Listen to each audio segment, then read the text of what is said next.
Hello and welcome to the Captain's Table. I've been thinking a lot about what I should talk about today, and my last video I said I might do something about our founding father as well. As I've said before, I'm a teacher, and I've been watching what's going on with the schools and with the students out here. So I figured I would talk to you a little bit just about the way things used to be. I grew up in a small town 7 miles upriver from the city of New Orleans on the east bank of the river. The little town was it was little. When I was very young, they had one paved road, and that was Jefferson Highway. It went right down the middle of the little town I grew up in, uh, and the traffic was so light that we used to ride our bicycles up and down Jefferson Highway without too much concern that we were going to get run over. To the dismay of our parents and the local police. Uh, Anyone out there who remembers the Andy Griffith Show and a little town called Mayberry, it was very much like Mayberry. Mostly dirt roads or clamshell roads. Uh, they used to dredge up clamshells out of Lake Pontchartrain, and they would spread them on the roads. And about once, oh gosh, I guess about once every couple of 3 months, they would come along with a big truck full of used motor oil, and they would spread it on top of these shells on these roads to keep the dust down. And as you can well imagine, a bunch of kids uh, in ages 6 to 12 thought that was the greatest experience in the world, was to ride behind this truck on our bicycles in the shells, get covered in oil, and then go out to Jefferson Highway with oil all over our tires, and slide and crash and just do things that would terrify parents if they were watching it. Well, that was Harahan. That was our little town. Uh, Great place to grow up. Everybody knew everybody. Uh, the school was less than a block from my house. Uh, the teachers were our neighbors in a lot of cases. And even when we were bored out of our skull during the summer and couldn't think of anything to do, we'd always come up with something. Sometimes we got in trouble, sometimes we didn't. But we always managed to stay busy. Uh, Schools weren't air conditioned, neither were school buses. And we still made out just fine. Teachers, being a teacher now, I know how much they make, or on average. And uh, teachers back then were very unappreciated for what they did, what they accomplished, and what they had to put up with. Like I said, there were no air conditioners. Uh, Teachers had to sweat just like the kids did, and had to put up with a bunch of sweaty, stinky kids. Uh, so it was a pretty miserable time as far as summers in Louisiana, or in New Orleans area anyway. But like I said, we always survived. We always managed to do it and do it right. The football teams, they played on mud. They didn't have AstroTurf. They didn't have multi-million-dollar stadiums to play in. We played on the grass in the mud. Uh, Everything was done on a budget. The coaches were paid the same money that the teachers were paid. They coached because they loved it, and probably in the hopes of moving up from high school to college level. A lot of times your uh, homeroom teacher might wind up being your wrestling coach, or your track coach or something like that. Just uh, I'm sure they got some compensation for it, but I couldn't tell you what. We watched TV in the mornings before school. We'd get up and watch Superman, and when we'd get home after running the neighborhood and playing our brains out, we would do our homework and then watch TV shows like Batman, Man from Uncle, and you knew what was coming on every night. Monday was a certain type of show, and all the way through the week you knew what it was, and there was always a Monday night movie, a Wednesday night movie, Friday night movie, Sunday night movie. It's always something. I didn't have a color TV till I was married. If I wanted to watch anything in color, I went to my aunt's house. So it was interesting, to say the least. We didn't have video games. We had pinball machines.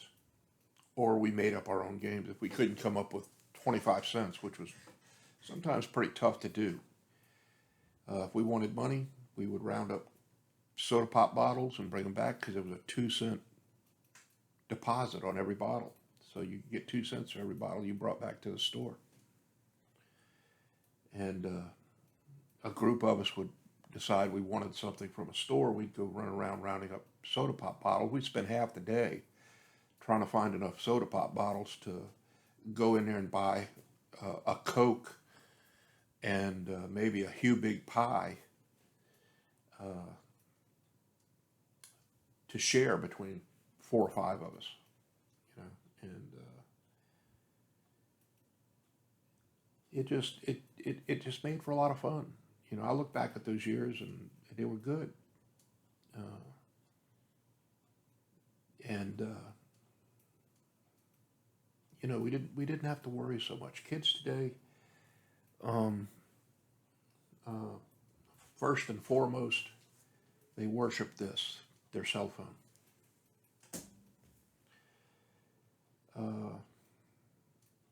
Probably the biggest problem I have in my class is a cell phone.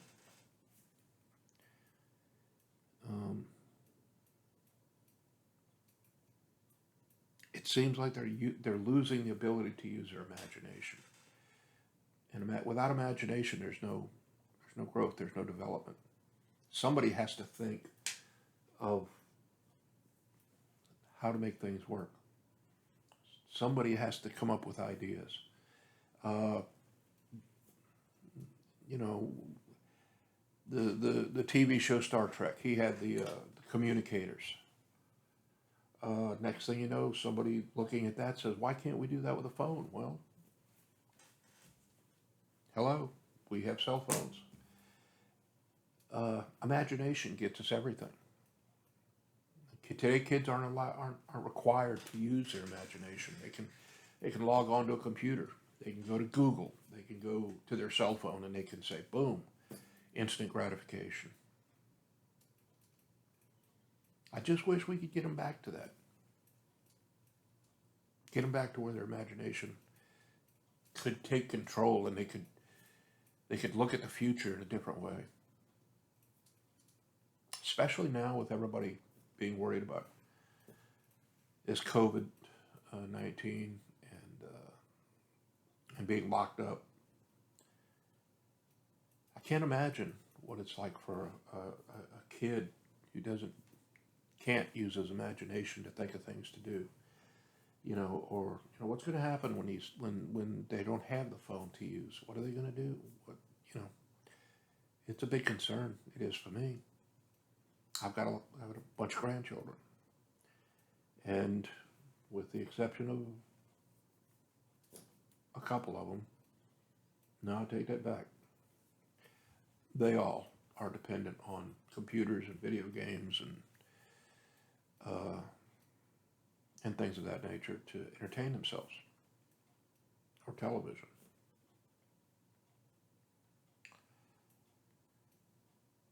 When I was a kid, we didn't make play appointments. We didn't make what do they call it? Play dates. We didn't make appointments to go play. Our idea of making an appointment to go play was, hey, you can be home this afternoon. We're going to do this, thus and so. If you want to join us, let's go. It wasn't an appointment. It wasn't a play date. We didn't have mom drive us to a place where we could play. We got on our bikes and we went there. Whether we were supposed to or not, we went there. And we did what we wanted to do.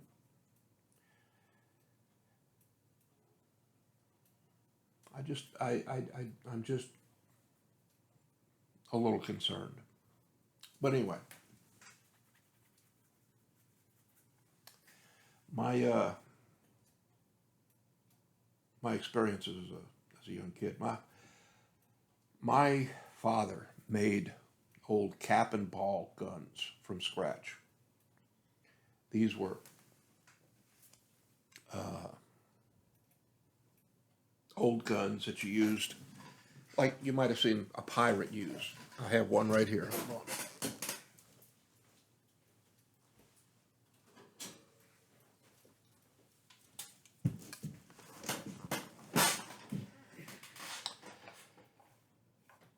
He made this. It actually functions. It actually fires. Hasn't been fired in probably, 50 years now. It's been a long time. But he made these. He also made his own gunpowder. Needless to say, I was the most popular kid in the neighborhood because I had access to gunpowder. And we used to play with it. And fortunately, didn't blow anybody up, didn't lose any fingers, didn't kill anybody, but we had a lot of fun, And don't get me wrong, I'm not saying go buy your kid gunpowder. No, not saying that, but it was pretty cool,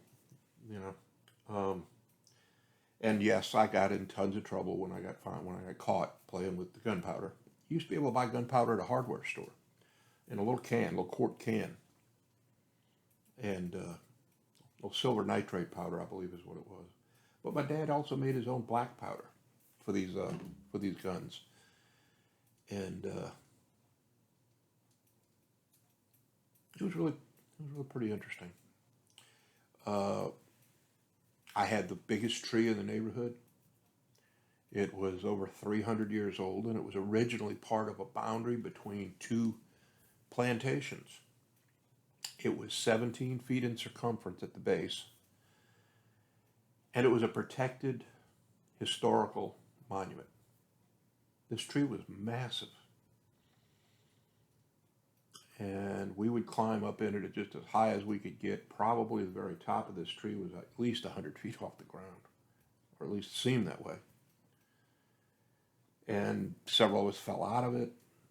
There was a branch that went over my garage. We'd climb up the tree, climb over the branch, jump down in the garage, and we'd hang out on the top of the garage all day, just, being kids, doing silliness.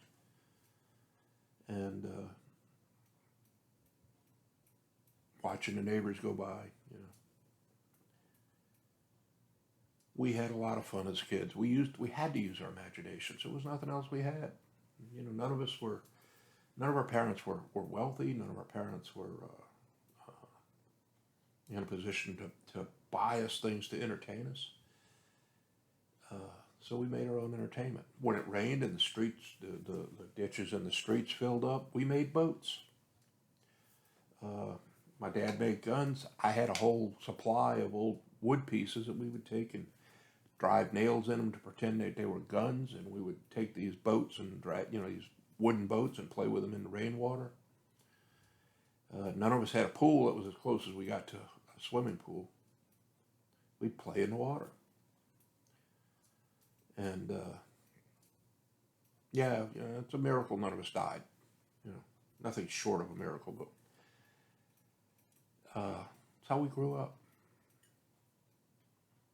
We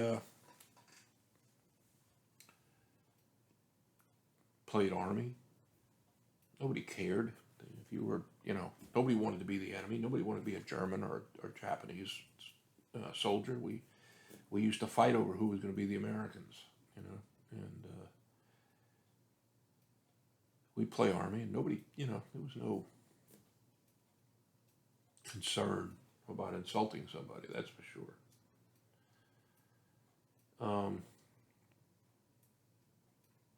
They didn't have to worry about if their high school football team was named after an Indian tribe or an Indian, like the Warriors. My high school team was the Warriors. I have no idea what it is now, don't care. But there was none of that was a concern to anybody. We all just had fun. Kids were allowed to be kids.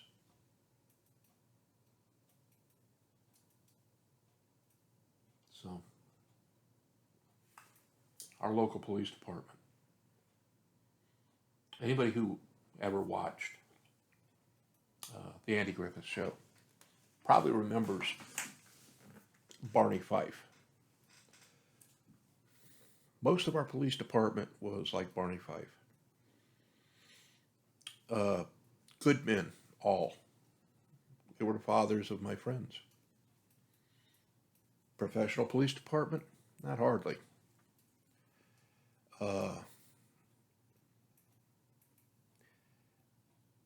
They were sometimes kind of comical. Saved up a bunch of money. The city did.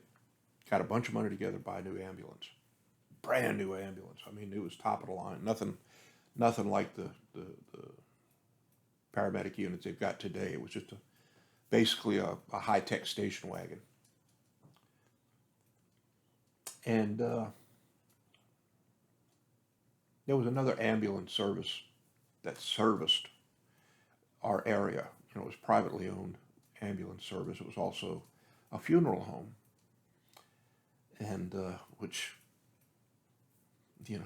made you kind of wonder sometimes. But one day they arrived. The funeral home ambulance service arrived at the scene of the accident and made packaged the person that was hurt, loaded him up, and he was leaving. Well, the Harahan ambulance arrived at the same time with a deputy driving, and they got into an argument about who was going to transport this individual. Well, New Eisen, the ambulance service, already had him loaded up. So they took off, and they were headed for the local hospital. And the police officer in the city's ambulance started pursuing him, and along the way managed to wreck and total our city's brand new ambulance. Instead of just letting him go, he pursued him because I guess he was going to stop him and take the guy away. I don't know. But so he totaled our brand new ambulance.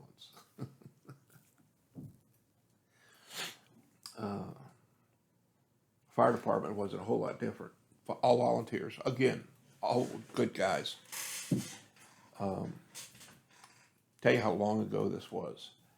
Literally right across the highway from the fire station was an old Western-looking shopping center, I guess you call it a strip shop now. And it was all wood, and it had a raised walkway, and everything was wood.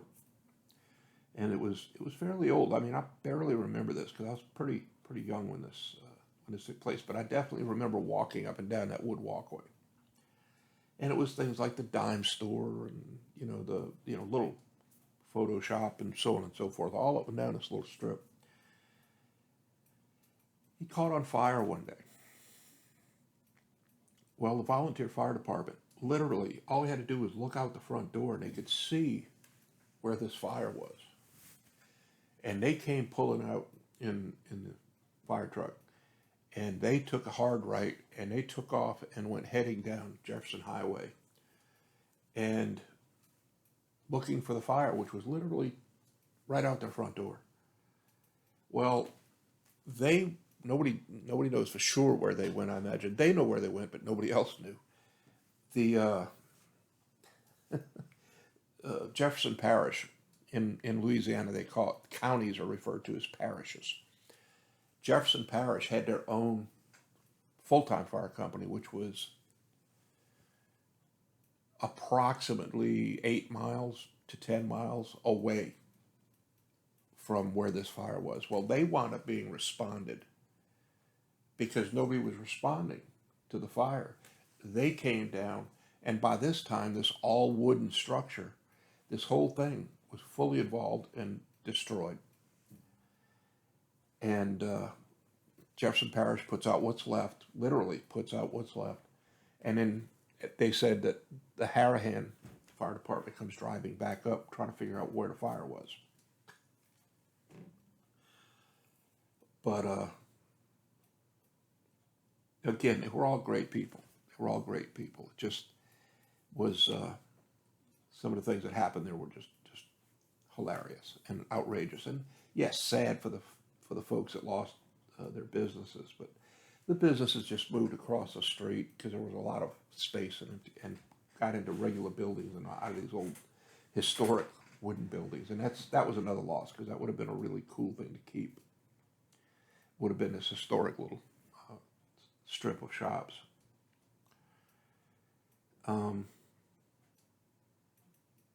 It really was a riot living there. And as a bunch of kids, I mentioned that we liked to play Army. That was that was our favorite game. We decided one day that we needed a foxhole. So we were over in my neighbor's yard. His son, myself, all my friends, start digging this hole. And we're smart. We dig it behind the shed, knowing that nobody's going to look there, right? What we failed to, and it was literally right next to the street.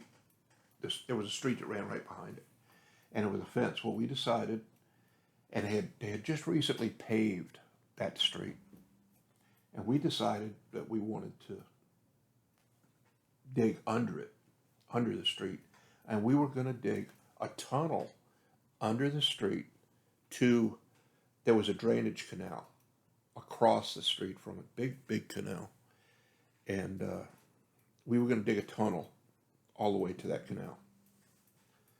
Well, a bunch of 8, 10, 11-year-old kids aren't going to make much headway, thank goodness, or we might still be buried there.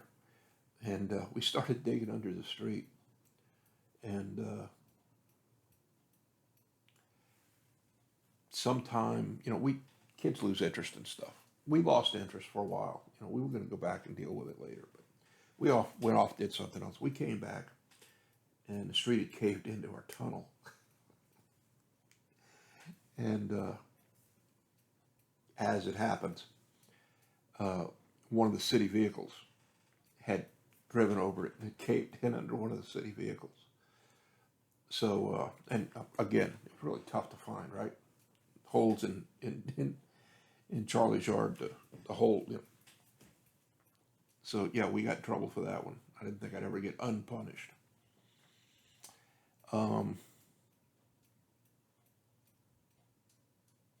Another time, we decided we were going to mess with cars that passed.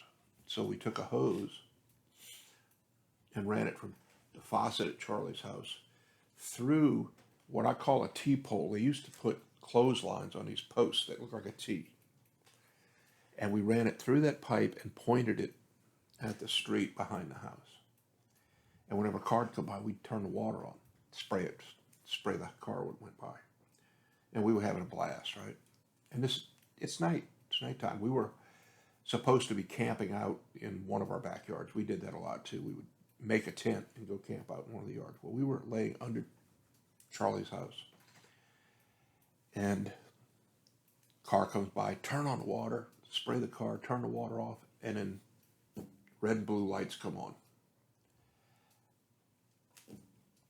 2 kids, oh, it's the police. We're in trouble.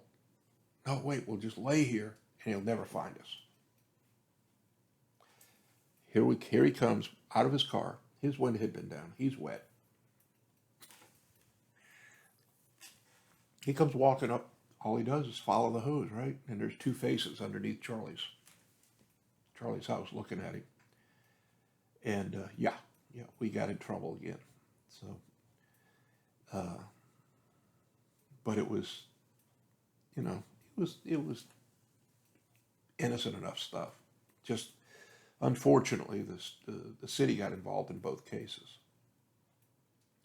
I don't think kids are going to know that anymore. That kind of stuff.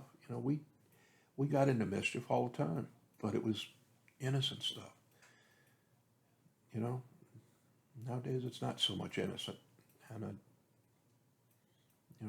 you got sometimes you got kids dying, and you got people who don't seem to have any remorse for doing that. Now, there were people like that too when I was growing up, but it didn't seem to be as prevalent as it is now.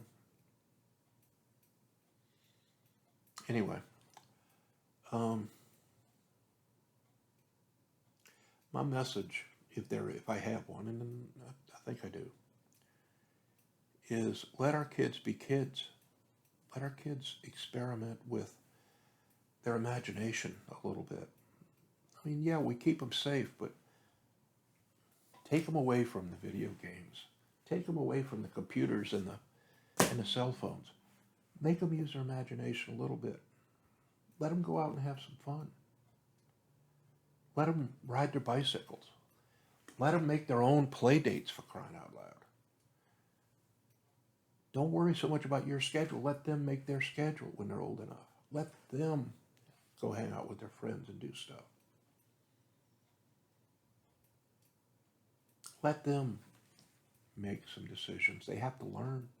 They have to learn to make decisions. I see kids every day at school that make such bad decisions sometimes. And some of these decisions they're making they affect their entire life.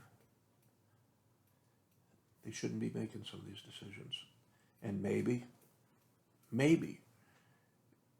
if they had a little more ability to think for themselves, and parents who got actively involved in helping these children, talking to them, find out what they do during the day. Spend some time with them. Go back to eating dinner at the table. There'll be times when the kids are gone that you'll have plenty of time to sit at the coffee table and eat dinner watching TV. Go back to having dinner at the table with the kids. Talk to them. Interact with your kids. I missed a lot of that. I spent a lot of time away from home. I spent a lot of time working and away from the house. And I really miss that when my kids were younger. I wasn't there when they first learned to talk or walk. I hear stories about my kids, and I wasn't there. Don't miss it. Be part of it. Yeah, be part of it, and make sure that they stay safe if you can. Make sure they're making good decisions. Get them used to talking to you. Don't be a stranger to your kids. Get involved in what they're doing at school. I actually had some students' parents tell me, don't call me. Here's his number, call him.